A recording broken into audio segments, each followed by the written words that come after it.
The bedroom lights were dim, the moon was high, and somewhere in a quiet little town lived a boy who absolutely, positively hated bedtime.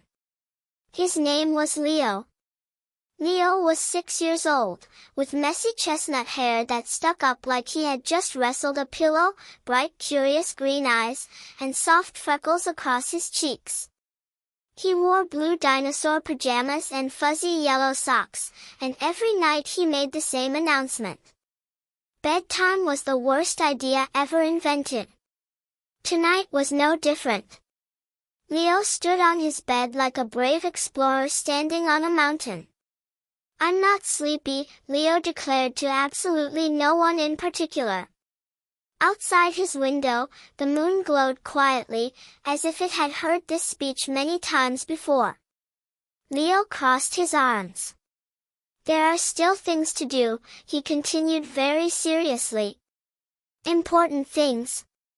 Like building a pillow fort. Or inventing a robot dinosaur." The room stayed quiet. Then something strange happened. The moonlight pouring through the window began to shimmer, and swirl, and slowly gather in the corner of Leo's room. The glow grew brighter. Sparkles floated in the air like tiny stars. And from the moonlight stepped a tall, graceful unicorn made of drifting clouds and shimmering stardust. Her name was Astra. Astra's coat looked like the night sky itself, sprinkled with glowing stars. Her mane flowed like silver clouds under moonlight, and her horn glowed softly like a tiny constellation. Her calm voice filled the room like a warm blanket. "Leo," Astra said gently, "I heard someone here hates bedtime." Leo blinked. Once. Twice. Then he sat down very quickly. "A unicorn just came out of the moon," Leo whispered. Astra tilted her head gently. "Oh no," she said calmly. "I'm here to show you a secret." Leo leaned forward. "What secret?" Astra stepped closer, her hose leaving tiny glowing sparkles across the floor. "The world after bedtime," she said softly. Leo frowned. "The world after bedtime?" Astra nodded. "Yes. The world only kids who fall asleep get to visit." Leo crossed his arms again.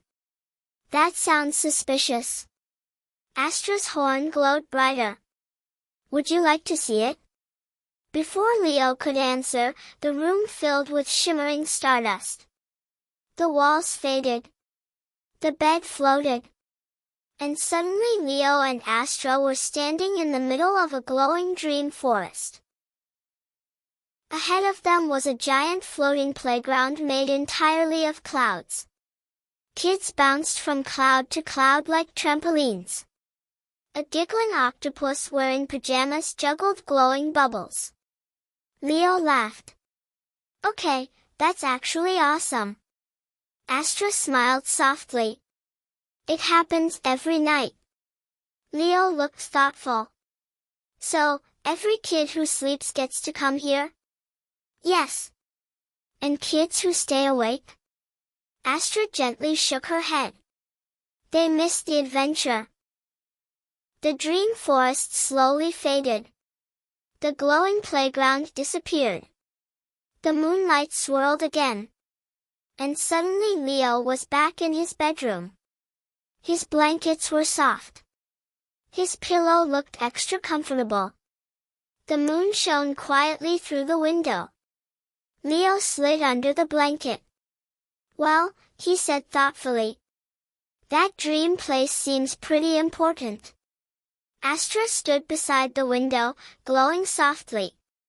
"It is," she said. Leo yawned. "Okay," he mumbled. "Maybe bedtime isn't the worst idea ever invented." And just before sleep carried Leo away, he whispered one final sleepy question. "Do the robot dinosaurs live in the dream world too?"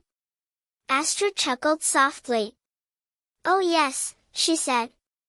"And tonight, They're waiting for you.